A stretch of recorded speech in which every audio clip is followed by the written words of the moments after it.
సంవత్సరాల తరబడి ఎన్ని మందులు వాడినా మీ మోకాల నొప్పులు తగ్గట్లేదా? ప్రాణ పెయిన్ క్లినిక్ లో అత్యాధునిక చికిత్స. నమస్తే రమగారు. నమస్తే జయ. రమగారు, విక్రమ భేతాల కథలు చాలా రోజులు అయిపోతుందండి కదండి. అప్పుడప్పుడు చెప్పుకుంటున్నాం. ఒకటేదండి. పట్టువదలని విక్రమార్కుడు మళ్ళీ లోపలికి నడిచాడు, శ్మశానం లోపలికి. చెట్టు ఎక్కాడు, ఆ కళేబరాన్ని భుజం మీద వేసుకున్నాడు. నడిచి వెళ్తుంటే కళేబరాన్ని ఆశ్రయించుకుని ఉన్న భేతాళుడు విక్రమార్క చక్రవర్తికి ఒక కథ చెప్తానన్నాడు. మార్గాయాసం తెలియకుండా కథ చెప్తాను, నీ ఓపిక్కి నా జోహార్లు అని ఒక కథ చెప్తున్నాడు. పూర్వం ఉజ్జయిని నగరంలో శౌనకుడు మౌద్గల్యుడు అని ఇద్దరు స్నేహితులు ఉండేవాళ్ళు. వీళ్ళు ప్రగాఢమైన స్నేహితులు, చిన్నప్పటి నుంచి కలిసే ఉన్నారు. పక్కపక్క ఇళ్లలో పుట్టి పెరిగారు, కలిసి విద్యాభ్యాసం చేశారు, కలిసి ప్రభుత్వోద్యోగం చేశారు. ఎంతకాలమో కలుసున్నారు, ఎక్కడికి వెళ్ళినా కలిసే వెళ్ళేవాళ్ళు. అలాంటి ఫ్రెండ్స్ మనం చాలామందిని చూస్తాం, మంచి స్నేహితులు. అయితే కొంచెం పెద్దవాళ్ళు అయ్యాక, ఇంచుమించు మనవలు పుడుతూ ఉండగా, పిల్లలు పెద్దవాళ్ళు అయిపోయి వాళ్ళ పిల్లల వివాహాలప్పటికీ, అయినా అది నడివయసే, మరీ వృద్ధాప్యం కాదు. మౌద్గల్యుడు హఠాత్తుగా మరణించాడు. ఈ శౌనకుడు చాలా బాధపడ్డాడు. అసలు అతని మృతకళేబరం మీద నుంచి శౌనకుడిని బయటికి తీలేపోయారు. తన స్నేహితుడు తను వదిలి వెళ్ళిపోతున్నాడని అస్సలు తట్టుకోలేకపోయాడు. ఆయన ఓదార్చడం ఎవరి వల్ల కాలేదు. ఓకే, చాలా దిగులు పడ్డాడు. మౌద్గల్యుడిని తీసుకెళ్ళిపోయారు. ఇంకేముంది, శరీరం పాతం తర్వాత జరగవలసిన క్రియలన్నీ యథావిధిగా జరిగిపోతాయి. అయితే ఒకనాటి రాత్రి ఈయన అలా దిగులు పడ్డాడు. ఇంకా సంసారం ఉంది, ఉద్యోగం ఉంది, పిల్ల చెల్ల అన్నీ ఉన్నాయి, వ్యాపారం, వీళ్ళ వ్యవహారాలు అన్నీ ఉన్నాయి. దుఃఖంతో అలా వెళ్ళదీస్తున్నాడు. ఒకరోజు రాత్రి ఆయనకి కలొచ్చింది. మౌద్గల్యుడు కనపడ్డాడు. కల్లో కనపడి ఏం చెప్పాడంటే, ఓ మిత్రుడా, ఏమిట్రా ఇంత దూరం వెళ్ళిపోయావు, ఎక్కడికో వెళ్ళిపోయావు, నాకు నువ్వు కనపడకుండా అయిపోయావని నేను దుఃఖిస్తే, అది కాదు, నేను ఇప్పుడు నరకంలో ఉన్నాను, నరకంలో ఒక పెద్ద పదవి ఇచ్చారు మనకి, మరి నువ్వు ఎప్పుడు కావాలంటే అప్పుడు మనం కలుసుకోవచ్చు. ఓకే, రోజు రాత్రి పడుకునేటప్పుడు ఈ మంత్రం చదువుకో. ఆ మంత్రం చదివితే నువ్వు నరకానికి వచ్చేస్తావు, మన ఇద్దరం కలిసి ఇక్కడ స్పెండ్ చేయొచ్చు అని చెప్పాడు. బాగుంది, మనకు కూడా వస్తే బాగుండు. తెల్లారేసరికల్లా మెలకు వచ్చేసింది. ఓకే, ఈయనకు ఆశ్చర్యంగా మౌద్గల్యుడు స్వయంగా వచ్చి చెప్పినట్టుంది. ఆ మంత్రం కూడా గుర్తుంది చిత్రంగా. అదేమిటో చూద్దామని ఆ మంత్రం చదివాడు. చదివేసరికల్లా నిజంగానే ఇతని శరీరం ఇక్కడ ఉండిపోయింది. శౌనకుడు నరకానికి వెళ్ళిపోయాడు. మౌద్గల్యుడు దగ్గరికి వెళ్ళిపోయాడు. ఇద్దరు కావలించుకున్నారు, చాలా స్నేహంగా ఆ ఖబరు ఈ ఖబరు చెప్పుకున్నారు, ఉన్నాడు. బాగుంది కదా.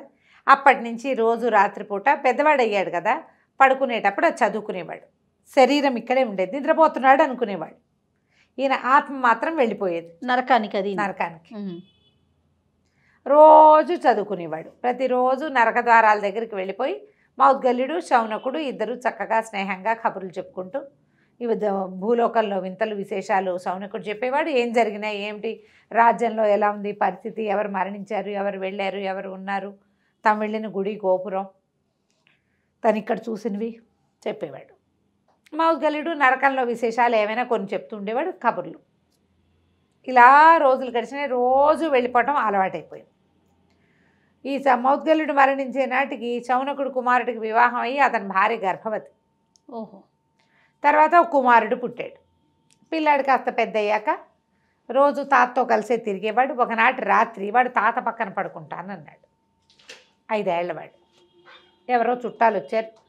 ఆ గదుల్లో చాలామంది సర్దుకున్నారు. పిల్లాడు తాత కథ చెప్పు అంటే కథ చెప్పుకొచ్చుకుని పక్కన పడుకోబెట్టుకున్నాడు. పడుకునేటప్పుడు పిల్లవాడు నిద్రపోయాడని ఈయన తన శ్లోకం చదువుకుని పైకి వెళ్ళిపోయాడు. ఈ పక్కనే పడుకున్న పిల్లాడు మాగన్నుగా కునుకు పట్టింది కానీ వాడు నిద్రపోలా. ఆ తాత చదువు, మా ఆయన రోజు తాత పాటలు పద్యాలు నేర్పిస్తాడు వాడికి. ఈ శ్లోకం వాడు కూడా చదివేశాడు. చదవగానే తన తాత మనవడు ఇక్కడే ఉన్నారు, పైకి కూడా వెళ్ళిపోయారు. ఆ పిల్లాడు కూడా పైకి వచ్చేసాడు. ఈ పిల్లాడిని వెంబడి పెట్టుకొచ్చావేమిటో అని స్నేహితుడు అడిగాడు. అయ్యో నాకు తెలీదు వీడు ఎటా వచ్చాడో అంటుండగానే ఆ పిల్లాడు తన ఈడు పిల్లలు ఎవరో కనబడితే ఎగురుకుంటూ ఆటకి వాళ్ళతో పాటు వెళ్ళిపోయాడు. తెల్లవారేసరికల్లా శౌనకుడు వచ్చేసాడు. పిల్లాడు రాల. పిల్లాడు చనిపోయాడని లబో దిబోమని అందరూ ఏడ్చారు. రాలేదు మరి, మృతకళేబరం ఉండిపోయింది. దాంతో ఇక ఇంటిల్లి పాది 5 ఏళ్ల చంటి పిల్లాడు, ఇంట్లో పిల్లాడు మరణిస్తే ఎలా ఉంటుంది పరిస్థితి? వాళ్ళందరూ ఏడ్చి శోకాలు పెడితే శౌనకుడు ఏం చేశాడు, గబగబా తన గదిలోకి వెళ్ళి దుఃఖంతో పడుకుని ఆ శ్లోకం చదివి మౌద్గల్యుడి దగ్గర పరిగెత్తాడు. నా మనవడు ఏమైపోయాడు, తీసి ఇవ్వమంటే వాడు ఎక్కడున్నాడో ఇంతమందిలో ఎలా వెతకను? నువ్వు తెలుసుకుని వెళ్ళావు, నువ్వు తెలుసుకుని వెళ్తావు. నీ పిల్లాడు ఆయుష్ తీరిపోయిందో ఏమైందో మరి నాకు కూడా తెలియదు. వాడు ఎక్కడున్నాడో ఎలాగని వెతకను నేను, నా వల్ల కాదన్నాడు. అనేసరికల్లా ఇతను ఇంటికి వస్తే వీళ్ళందరూ విపరీతంగా ఏడుస్తున్నాడు. తాత పక్కన పడుకుని చచ్చిపోయాడు పిల్లాడంటే. అయ్యతో కోడలు దుఃఖం, ఆ అమ్మాయి మళ్ళీ గర్భవతి, నిండు గర్భం, పిల్లాడు చనిపోయిన దుఃఖం తట్టుకోలేకుండా ఉంది. ఈయన భార్య తట్టుకోలేదు, అంతా ఏడుపులు గందరగోళం మొత్తుకోళ్ళుగా ఉంది. ఈయన మళ్ళీ మౌద్గల్యుడి దగ్గరికి వెళ్ళాడు మంత్రం చదువుకుని.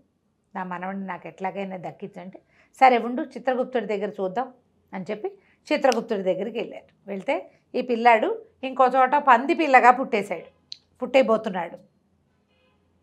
అప్పుడు చిత్రగుప్తుడు చెప్పాడు ఈ విషయం. వీడు ఇంకోసారి పుట్టడానికే చచ్చిపోయాడు, వాడు పిల్లాడు ఇక్కడ పోయాడు, అక్కడ పుడతాడు అనేసరికల్లా ఇతను ఏమన్నాడు, ఎక్కడ పుడుతున్నాడో కనుక్కున్నాడు. పక్క ఊర్లో ఒక పంది ఈనబోతుంది, దాంట్లో తెల్ల పంది కూనగా పుట్టబోతాడు, నువ్వు ఓ పంచి అక్కడికి వెళ్ళి ఆ పంది కూనని చంపి నీ మనవడు బతికొస్తాడని చెప్పాడు.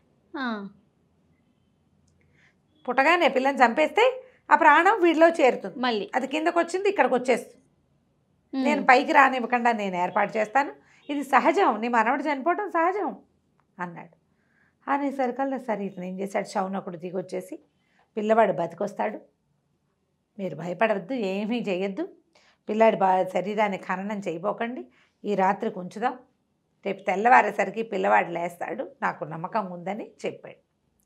చెప్పేసరికల్లా ఇంటిల్లి పాది ఏమనుకున్నారు, తాతే ఖననం చేయవలసిన వాడు ఇట్లా చెప్తున్నాడని పిల్లాడి డెడ్ బాడీని ఇంట్లోనే అట్ట పెట్టుకున్నారు. చుట్టుపక్కల వాళ్ళు ఏమైనా అన్నా వాళ్ళు వినిపించుకోవాలి, మేము బతుకుతాడని నమ్ముతున్నాము అని చెప్పారు. మర్నాడు తెల్లవారుగానే శౌనకుడు బయలుదేరి పక్క ఊరికి వెళ్ళాడు. వెళ్తే ఆ పక్క ఊర్లో ఒక యానాది వాడి వాకిట్లో పందులు ఈనడానికి సిద్ధంగా ఉన్న ఒక పందిని చూశాడు. చూస్తే వాడికి ఏం చెప్పాడు, డబ్బులు ఇచ్చి అరే పంది పిల్ల ఒక పిల్ల కావాలి నాకు అంటే సరేనన్నాడు. వాళ్ళకి ఏముంది ఇచ్చేస్తారు, సరేనన్నాడు. పంది ఈనింది, దానికి ఒక తెల్ల పంది, అన్నీ నల్లగా ఉంటే ఒకటి మాత్రం తెల్ల పంది ఉంది. ఈయన తెల్ల పంది పిల్లని తెచ్చుకున్నాడు. ఆ పంది పిల్లని కాస్త చంపేశాడు. చంపేయంగానే ఇక్కడ మనవడు లేచుకొచ్చున్నాడు. బాబా ఓకే.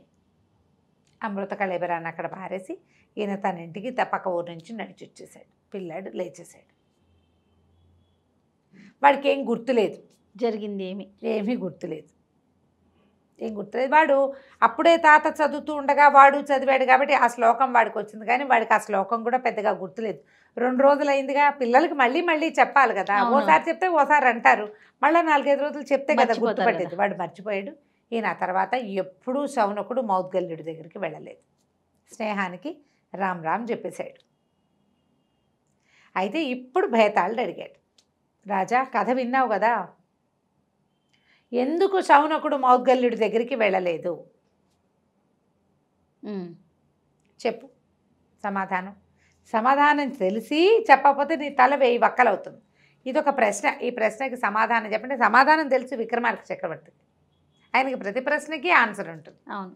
ఏం చెప్పాడంటే, తన స్నేహితుడుగా ఉన్న మౌద్గల్యుడు కింద ఉన్నప్పుడు స్నేహితుడు, వీళ్ళిద్దరికీ ఒకే రకమైన స్పందన ఉండేది. పిల్లవాడు చనిపోతే దుఃఖంతో ఉన్నాడు తను, మౌద్గల్యుడు క్యాజువల్గా ఉన్నాడు. మానవ సంబంధాల మీద ఏమీ ఆయనకు ఆసక్తి లేదు. ఇంకా సహజం, పుట్టిన ప్రతి మనిషి చస్తాడు, చచ్చినవాడు మళ్ళీ పుడతాడు అనుకుంటున్నాడు. మానవ సంబంధాల మీద ఆసక్తి లేని స్నేహితుడు ఎందుకు ఎవరికైనా? ఒట్టి కబుర్లు చెప్తాడు, ఆ కబుర్లలో ఉండవలసిన ఒక లోతు ఒకటి ఉంది కదా, మనసు, అది లేదు. ఒక సన్నికర్ష కావాలి కదా మనకి. అవును. ఇప్పుడు మనం పై కబుర్లు ఎవరికైనా అవసరమా? కాదు. స్నేహం అంటే ఎలాంటిది? నీ లోతు నాకు తెలియాలి, నా లోతు నీకు తెలియాలి. మన గుండె లోతులో స్పృశించేదే స్నేహం. నేనేం ఊహిస్తానో నువ్వు కూడా అదే ఊహించడం స్నేహం. నేను దేనికి బాధపడతానో ఆ బాధ నువ్వు కూడా అనుభవించడం స్నేహం. నేనేమో మానవ సహజమైన బాధతో మనవడు చచ్చిపోయాడని నేను ఏడుస్తుంటే, ఇది లోక సహజం, పుట్టినవాడు గిటక తప్పడు అని అతను చెప్తున్నాడు. అతను ఎప్పుడైతే క్యాజువల్గా తీసుకున్నాడో ఇంకా మా నరకలోక వాసి అయిపోయాడు. వీడితో నాకు స్నేహం అక్కర్లేదు అనుకున్నాడు శౌనకుడు. ఆ తర్వాత ఎప్పుడూ అతను ఆ ప్రయత్నం చేసి ఉండడు అనగానే బేతాళుడికి నచ్చింది ఆన్సర్. ఇదే కరెక్ట్ అయిన సమాధానం. కానీ నువ్వు సమాధానం చెప్పేసావు, మాట్లాడావు, మౌనభంగం చేసావు కదా, అందుకని నేను వెళ్ళిపోతున్నా అని ఒక్క ఎగురెగురు మృతకళేబరతో సహా అక్కడి నుంచి బేతాళుడు వెళ్ళిపోయి మళ్ళీ శ్మశానం లోపల ఉన్న మర్రి చెట్టు మీదకి చేరిపోయాడు. ఏం చేస్తాడు విక్రమార్కుడు? మళ్ళా యథావిధిగా వెనక్కి ప్రయాణం అయిపోయాడు. భలే ఉంది రమ్మగారు, చాలా బాగుందండి. చందమామతో. చందమామలో ఇది. ఓకే అండి, నమస్తే రమ్మగారు. నమస్తే.